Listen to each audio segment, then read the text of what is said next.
Sir Mudragada Padmanabham గారిని వ్యతిరేకిస్తూ ఆయన కూతురి క్రాంతి ఒక వీడియో చేసింది సార్. ఆ వీడియో రిలీజ్ చేసింది. ఇప్పుడు ఆ వీడియో సంచలనంగా మారింది.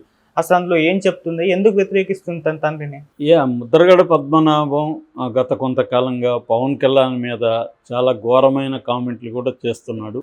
ఆయన సినిమా వాడని, పనికిరాని వాళ్ళు, సినిమా వాళ్ళు రాజకీయాలకు పనికిరారని ఇట్లాంటి కామెంట్లు చేయడం. అట్లాగే పవన్ కళ్యాణ్ మీద పవన్ కళ్యాణ్ ఖచ్చితంగా ఓడిస్తానని, గెలిస్తే ఒకవేళ పవన్ కళ్యాణ్ గెలిస్తే నేను పద్మనాభం నుంచి పద్మనాభ రెడ్డిగా మార్చుకుంటానని ఆయన ప్రకటిస్తున్నాడు. అట్లాగే అనేక ఛాలెంజ్లు చేస్తున్నాడు. అంటే ముద్రగడ పద్మనాభాన్ని చూస్తే ఒక రకంగా పాలిటిక్స్ని దాటి వ్యక్తిగతంగానే పవన్ కళ్యాణ్ మీద కోపం ఉందా అన్న పద్ధతిలో ఉంది. నిజానికి అది వైసీపీకి కూడా నష్టం తప్ప లాభం లేదు. ఎందుకంటే పవన్ కళ్యాణ్ వ్యక్తుల్ని టార్గెట్ చేస్తాడు అందరినీ.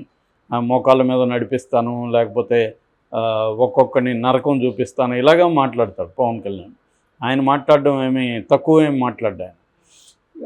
కానీ ఆయనలాగే మిగతా వాళ్ళు ఎవరు మాట్లాడాలా అనేది కూడా చూసుకోవాలి. వైసీపీలో ఇప్పుడు నాని మాట్లాడాడు అనుకో, ఓకే, దాని పట్ల ఎవడు కూడా ఆశ్చర్యం వ్యక్తం చేయరు. ఎందుకంటే నాని అలాగే మాట్లాడతాడు. రోజా మాట్లాడిన ఓకే, వీళ్ళకి ఆ ముద్ర పడిపోయింది. కానీ ముద్రగడ పద్మనాభం లాంటి వాళ్ళ మీద ఒక ఇమేజ్ ఉంది. ఈయన పెద్ద మనిషి, ఈయన కాపు ఉద్యమ నాయకుడు, కాపు ఉద్యమాలకు ఎప్పటి నుంచో 3 దశాబ్దాల నుంచి ఆయన పనిచేస్తున్నాడు. వాళ్ళ నాన్న మంత్రిగా పనిచేశాడు. అలాగా ఒక పొలిటికల్ ఫ్యామిలీ, వాళ్ళకి మన కొన్ని తెలుగు సినిమాల్లో పెద్ద ఆయన పాటలు ఉంటాయి కదా, అలాంటి బ్యాక్గ్రౌండ్ సాంగ్ వచ్చి వేయగలిగిన వ్యక్తి ఆయన.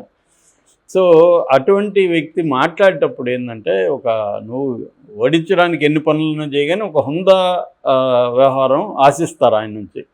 ఆయన కూడా వీళ్ళలాగా ఇప్పుడు కాంటెంపరీ రాజకీయాల్లో మనం ఉండాలంటే ఇలాగా అనుకున్నాడా, ఇలాగ మాట్లాడితేనే కానీ మనం హైలైట్ అవ్వము అనుకున్నాడా అనేది తెలియదు. ఎందుకంటే హుందాగా మాట్లాడితే ఎవరు దాన్ని హైలైట్ చేయరు. ఇవాళ నెగిటివ్గా మాట్లాడితేనే హైలైట్ చేస్తారు. జనం కూడా అవే చూస్తారు.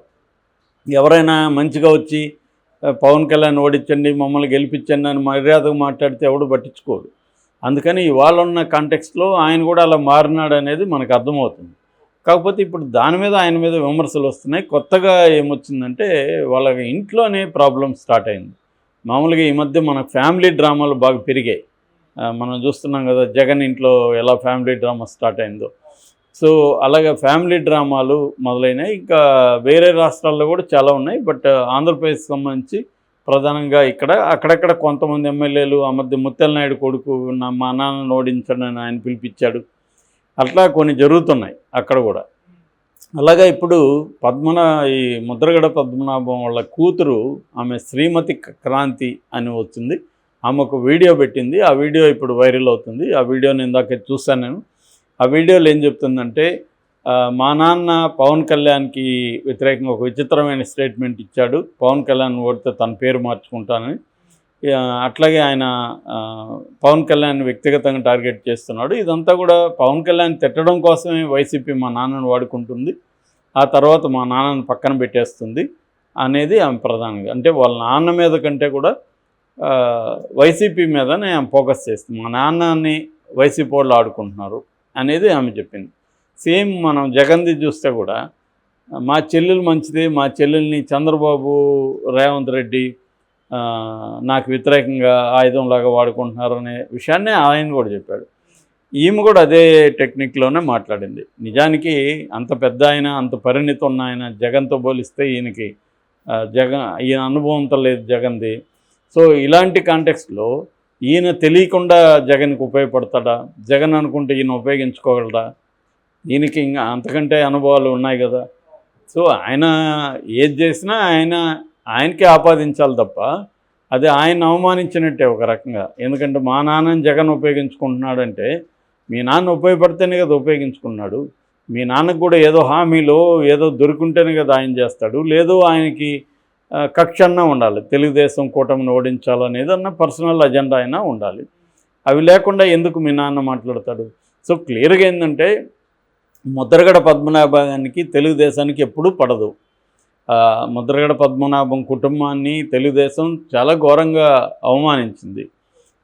తుని సంఘటన అప్పుడు కూడా ముద్రగడ పద్మనాభాన్ని అరెస్టులు చేయడం, వాళ్ళ ఇంట్లో వెళ్ళి వాళ్ళ స్త్రీలను కూడా కించపరిచే విధంగా పోలీసులు డీల్ చేయడం, ఇవన్నీ ఎప్పటి నుంచో జరిగాయి. దానివల్ల ముద్రగడ పద్మనాభం అనేక సార్లు ఎక్స్ప్రెస్ కూడా చేశాడు. ఆ తర్వాత పవన్ కళ్యాణ్ రంగంలోకి వచ్చాడు. పవన్ కళ్యాణ్ కాపులకి ఏదో చేస్తారని కాపు నాయకులు అంతా కూడా నమ్మారు బిగినింగ్లో.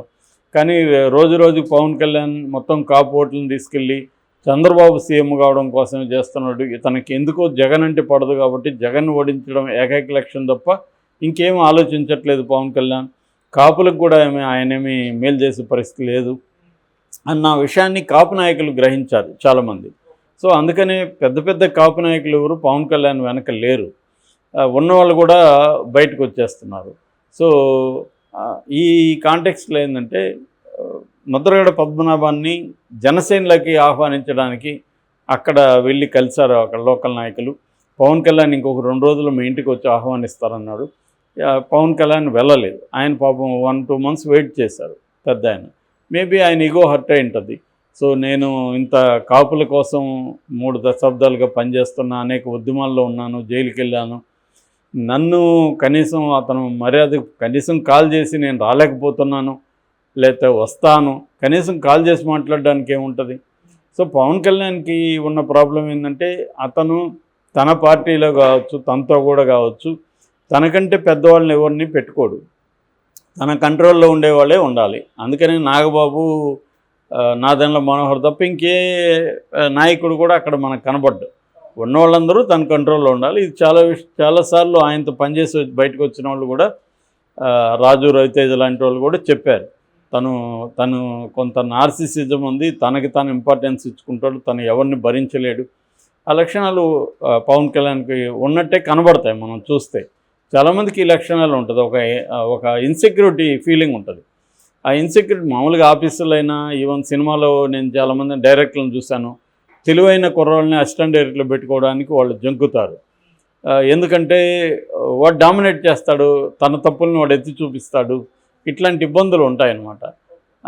రాఘవేంద్రరావు గారి దగ్గర నేను పనిచేసినప్పుడు ఆయన కూడా అనేవాడు, నాకంటే తెలివైన వాళ్ళు అయితే నా దగ్గర ఎందుకురా మీరు పనిచేయడం అని అనేవాడు సరదాగా. కాబట్టి ఇలాగా ఉండేదన్నమాట, ఉంటుంది. అలా పవన్ కళ్యాణ్ కూడా అందుకని వేరే స్థాయి నాయకులను ఎవరిని ఆయన పెట్టుకోడు, తన కంట్రోల్లో ఉండాలి. That is his functioning. పార్టీలో ఫంక్షన్ చేసే విధానం అది. జగన్, చంద్రబాబు ఇలాంటి వాళ్ళు అట్లా, వాళ్ళకి ఆ ప్రాబ్లమ్స్ లేదు. వాళ్ళు పెట్టుకోగలరు, వాళ్ళతో కూడా ఎలా డీల్ చేయాలో తెలుసు. అందరినీ కంట్రోల్ చేయాల్సిన అవసరం లేదు. కొంతమందికి గౌరవం ఇచ్చి కూడా పార్టీలో నడుపుకోవచ్చు. కానీ ఇతనికి ఇంకా కైండ్ ఆఫ్ ఇది రాలేదు, వస్తుందో రాదు తెలియదు. మొత్తానికి అందుకని పద్మనాభ గారిని బయట పెట్టేశారు. సో ఆయనకు అవమానంగా ఫీల్ అయ్యారు. అదంతా కూడా రాష్ట్ర వ్యాప్తంగా చర్చకు వచ్చింది. సో దాని నుంచి అతను ఈ అన్కండిషనల్గా, అంతకుముందేమో కండిషన్లు పెట్టాడు. ఫస్ట్ ఆయన వైసీపీకే వెళ్ళాడు. వైసీపీలో కండిషన్లు పెట్టాడు. అందులో తనకు ఎంపీ ఇవ్వాలి, తనకు చిన్న కొడుకు గిరికి ఇవ్వాలి, తన కోడలికి ఇవ్వాలి, అట్లా కండిషన్ పెట్టాడు. ఆ కండిషన్కి జగన్ ఒప్పుకోలేదని బయటకు వచ్చాడు.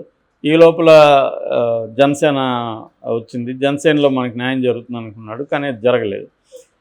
దాంతో ఆయన హర్ట్ అయినట్టుగా కనిపిస్తుంది. మేబీ వాళ్ళ ఇంట్లో కూడా ఏమైనా ప్రాబ్లమ్స్ ఉండొచ్చు, మనకు తెలియదు. ఇప్పుడు కూతురు ఎందుకు బయటకు వచ్చింది అదే విషయాన్ని వాళ్ళ తండ్రికి చెప్పచ్చు కదా. ఆమెమో బయటకు వచ్చి నేను పవన్ కళ్యాణ్ని గెలిపించడానికి ట్రై చేస్తానని ఆమె మాట్లాడుతుంది. మరి వాళ్ళ ఇంట్లో ఏం ప్రాబ్లమ్స్ ఉన్నాయి, ఆమెకు నాన్నకి మధ్య ఏం గొడవలు ఉన్నాయి తెలీదు. ఇప్పుడు దీనికి పద్మనాభం గారు ఎలా స్పందిస్తారనేది కూడా చూడాలి. మేబీ ఆయన కూడా నాకు తెలిసి జగన్లాగే నా కూతుర్ని వాళ్ళు తప్పుదారి పట్టించి నాకు వ్యతిరేకంగా ప్రయోగిస్తున్నారు అనే ఆరోపణే చేస్తారు నాకు తెలిసి. అంతకంటే ఏం చేస్తారు? కూతురు మీద ఆరోపణలు చేయలేరు. కూతుర్ని వీళ్ళు మాయ చేసి ఇలాగా నాకు వ్యతిరేకంగా చేస్తున్న నాన్ని డైరెక్ట్గా ఎదుర్కోలేక ఇట్లాంటి పిరికి పొంద చర్యలు చేస్తున్నారు అనేది ఆయన మాట్లాడతాడు ఖచ్చితంగా. సో ఎవరైనా అదే మాట్లాడతారు ఒకవేళ వాళ్ళకి ప్రాబ్లమ్స్ ఉన్నా. సో కూతురు మరి ఆమెకి ఏమి ఇబ్బంది ఉంది, నిజంగానే ఆమెను ఏమన్నా వీళ్ళు ట్రాప్ చేశారా?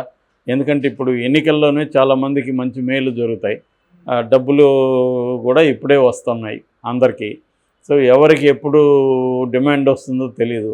అలాగే ఏమన్నా వీళ్ళు ట్రాప్ చేశారా, ఆమెకి ఏమైనా అవసరాలు ఉంటే దాన్ని మేము చూస్తామని వీళ్ళు ఏమైనా ట్రాప్ చేశారా అంటే ఇవన్నీ పాజిబిలిటీ. నేను చేశారని చెప్పట్లేదు, చేసే పాజిబిలిటీస్ ఉన్నాయి.